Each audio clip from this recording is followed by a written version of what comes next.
গাজায় একটা এমন ঘটনা ঘটেছে যা যুদ্ধের ছবিকে একেবারে পাল্টে দিয়েছে। ইসরায়েল এবং হামাসের মধ্যে চলা যুদ্ধে বিশাল ঘটনা ঘটেছে গাজায়, যেখানে একটা হাসপাতালে মিসাইল অ্যাটাক করা হয়েছে।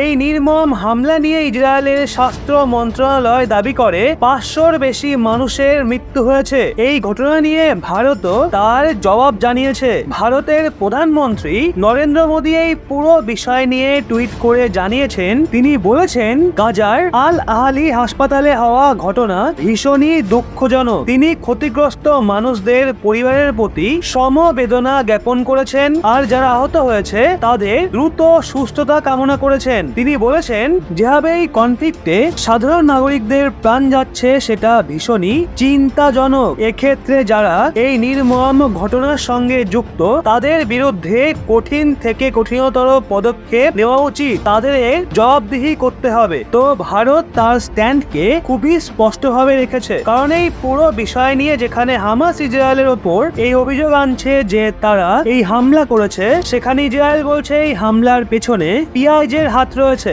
অর্থাৎ ফিলিস্তিনি ইসলামিক জিহাদের হাত রয়েছে, যাদের রকেট মিসফায়ার হয় আর তাদেরই সেই রকেট গাজার হাসপাতালে গিয়ে পড়ে, যার পর বিশ্বজুড়ে পুরো শোরগোল পড়ে যায়। এই সম্পূর্ণ বিষয় নিয়ে ইসলামিক দুনিয়া প্রচন্ড রেগে গেছিল। ইরান, তুর্কি, ইজিপ্ট বা জর্ডান বা এমন আরো দেশ ঝাঁপানোর জন্য রেডি হচ্ছিল আর এই ঘটনার জন্য ইসরায়েলকে দোষী বলছিল। ওদিকে ইসরায়েল অনবরত এই মামলার সঙ্গে যুক্ত অনেক প্রমাণ নিজের পক্ষে রাখছে আর এই কথাটা বলছে এই হামলার সঙ্গে তার কোনো সম্পর্ক নেই, এই নির্মম ঘটনার সঙ্গে সে কোনোভাবেই যুক্ত নেই। আগুনে দাউ দাউ করে জ্বলাই হাসপাতালকে অন্য কেউ নয় বরং স্বয়ং হামাসরা জ্বালিয়েছে।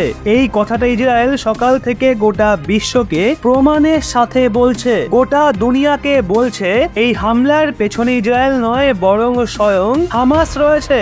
এটা নিয়ে ইসরায়েল এমন প্রমাণ পেশ করেছে যার পর গোটা বিশ্বের ইসলামিক দেশগুলো বুঝতে পেরে যাবে যে আসল দোষী কে। ইসরায়েলি ডিফেন্স ফোর্সের তরফ থেকে একটা অডিও জারি করা হয়, যেখানে হামাসের অপারেটিভ নিজেদের মধ্যে কথাবার্তা বলছে। হামাসের অপারেটিভরা একে অপরকে বলছে যে কিভাবে হাসপাতালে একটা রকেট পড়ে আর ওই রকেট অন্য কারণ নয় বরং স্বয়ং হামাসেরই ছিল। ফোনে কথা বলা দুজন অপারেটিভ একে অপরকে বলছে যে কিভাবে রকেটটা হাসপাতালে পড়লো। এই নিয়ে প্রথম অপারেটিভ দ্বিতীয় জনকে জিজ্ঞাসা করে, এটা কি আমাদের রকেটই পড়েছে? এই নিয়ে হামাসের দ্বিতীয় অপারেটিভ বলে, ফিলিস্তিনি ইসলামিক জিহাদের তরফ থেকে পড়েছে ওই রকেট। কনফার্ম করার জন্য প্রথম অপারেটিভ জিজ্ঞাসা করে, এটা কি সত্যি আমাদের পক্ষ থেকে পড়েছে? তো দ্বিতীয় অপারেটিভ বলে, হ্যাঁ এমনটাই মনে হচ্ছে। হামাসের অপারেটিভ এই বিষয়টা মানে মিসাইলের যে অংশ সেখানে পড়েছে সেটা ওখানকার বলেই মনে হচ্ছে, ইসরায়েলের মিসাইল সেটা নয়। এর থেকেই পরিষ্কার হয়ে যায় হাসপাতালে পড়া ওই রকেট হামাসেরই রকেট। এই বিষয়টা নিয়ে দাবি করা হচ্ছিল গাজায় ইসরায়েলকে ফাঁসানোর জন্য পুরো ইসলামিক ওয়ার্ল্ড এক হয়ে গেছিল, কিন্তু কিছু সেকেন্ডের ওই কনভারসেশন ইসরায়েলকে বিশাল বাঁচিয়ে দিল। প্রথমে কিন্তু এমনটাই খবর আসছিল ইসরায়েল একটা বায়ু হামলার মাধ্যমে গাজায় আল আহালি হাসপাতালকে টার্গেট করে। যখনই এই খবরটা সামনে আসে ভাবতে পারবেন না পুরো বিশ্বে কেমন শোরগোল পড়ে যায়। সমস্ত মুসলিম দেশগুলো দ্রুত ইসরায়েলের নিন্দা করা শুরু করে দেয়, কিন্তু তার কিছুক্ষণ পরেই পাশা পুরো পাল্টে যায়। আসলে যেই সময় হাসপাতালে হামলা হয় ওই সময় হামাসকে ইনোসেন্ট বলে Al Jazeera news channel live reporting করছিল। এটা ওই চ্যানেলই যেটা অনবরত ভারতের বিরুদ্ধেও মিথ্যা এজেন্ডা চালায়। আল জাজিরার লাইভ রিপোর্টিং এ দেখা যায় যেই রকেট গাজার হাসপাতালে গিয়ে পড়ে সেটা ইসরায়েল থেকে নয় বরং গাজা থেকেই ফায়ার করা হয়েছিল। ওদিক থেকে ইসরায়েলও বলে এই রকেট ফিলিস্তিনি ইসলামিক জিহাদ নামের একটা জঙ্গি সংগঠন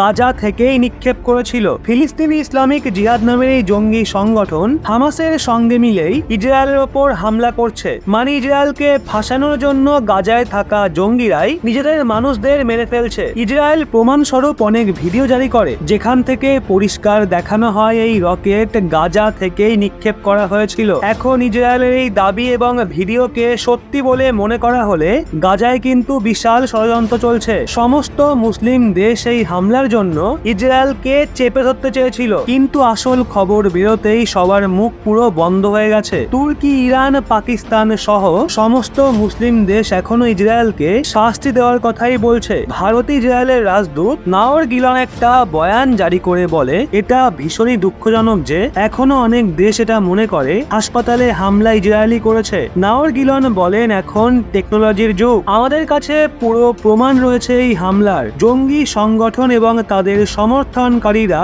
যেইভাবে ভিকটিম কাঠ খেলা শুরু করেছিল, সেক্ষেত্রে বলতে পারেন বিশাল বাঁচা বেঁচে গেছে ইসরায়েল, না হলে গোটা বিশ্বই একেবারে ইসরায়েলের বিরুদ্ধে চলে যেত। আর এমনটা হলে ইসরায়েলের সার্ভাইভ করা ভীষণ মুশকিল হয়ে যেত। তো বন্ধুরা, এই বিষয় নিয়ে আপনাদের কি মতামত নিচে কমেন্টে অবশ্যই জানান।